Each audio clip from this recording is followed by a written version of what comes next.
Welcome to The Explainer. Today, we're diving into a mystery that every single one of us has felt: the weird, stretchy, and sometimes really frustrating way time seems to work. Let's start with a question you've probably asked yourself 1,000 times. Remember when summer vacation felt like a whole lifetime? Now you blink and an entire year is gone. So, what is actually going on in our heads? You know this feeling intimately, right? One minute you're so deep into a project or a good conversation that you look up and bam, 3 hours have vanished. The next, you're waiting in line and every single second feels like an entire week. How can the same 60 seconds feel so completely different? So what's the deal with this bizarre time bending? Well, it all starts with the fact that the clock inside your brain is, to put it nicely, a beautiful mess. It's definitely not a Swiss watch. That's right. You don't have one central, perfect timekeeper in your head. Instead, your brain is running on this whole network of different clocks. Think about it. You've got your heartbeat, your breathing, your daily sleep cycle. They're all ticking away at different speeds. It's a biological system, and that means it can be influenced easily. And it is amazing how easily this whole system gets thrown off. A sudden jolt of adrenaline when you're stressed, that totally speeds up your internal clock. Feeling completely drained at the end of the day, that slows everything way down.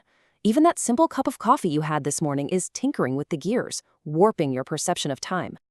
Okay, so this brings us to our first huge clue in solving this mystery, and it has everything to do with something you're using right now: your attention. Think of it like a dial. Here's the core of it. Your brain only has so much attention to go around. When you're completely absorbed in something, a great movie, a challenging puzzle, all of your mental resources are on that task. Your brain literally forgets to check the clock. But when you're bored, what else is there to do but watch the clock? You become painfully aware of every single second. And this explains so much. That amazing first date that felt like it was over in a blink, your brain was so engaged it didn't bother with timekeeping.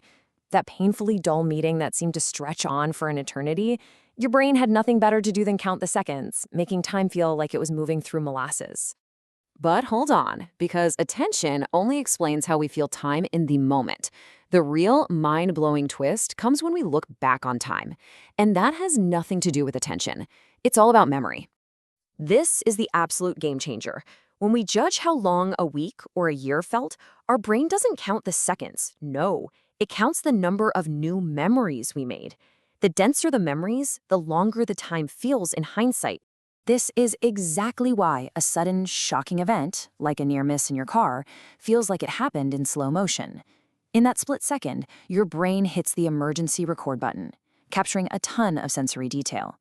When you play it back, there's so much data that it feels stretched out. Now compare that to your daily commute. Your brain's on autopilot. It records almost nothing new. So when you look back, it's like that time barely existed at all. And that brings us right back to our first question. When you're a kid, the world is a nonstop flood of novelty. Learning to ride a bike, the first day of school, a family trip, every one of these things creates a thick, dense stack of new memories. As we get older, life becomes routine. That stack of new memories for the year gets thinner and thinner. And that's why the years just feel like they're accelerating. And this isn't just a feeling. You can actually measure it. In one study, researchers asked 20-year-olds and 60-year-olds to just sit there and say when they thought 3 minutes had passed. The 20-year-olds were amazingly accurate. But the 60-year-olds? They consistently let way more time go by, sometimes close to 4 minutes, before it felt like 3 minutes. Their internal clock was just running faster. So, just when you think you've got it figured out, the brain does something even weirder. So get this. What if I told you that you are never, ever actually experiencing the present moment? 80 milliseconds. That's, on average, how far in the past you are constantly living. Your conscious experience of now has actually already happened. It's a really clever editing trick. So think about it. If you tap your toe and your nose at the exact same time, the signal from your nose gets to your brain way faster than the signal from your toe.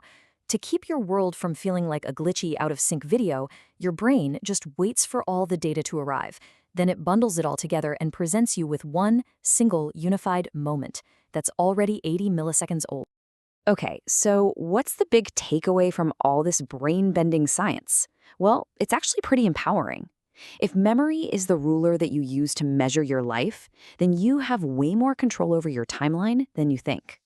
I mean this literally. This isn't just a nice thought. It's a direct lesson from the science.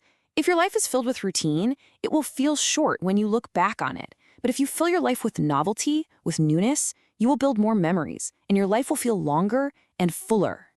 So, the magic ingredient here is novelty. Break your routine. Try a new route to work. Go to a restaurant you've never been to. Do anything that forces your brain to wake up, get off autopilot, and start creating new memories.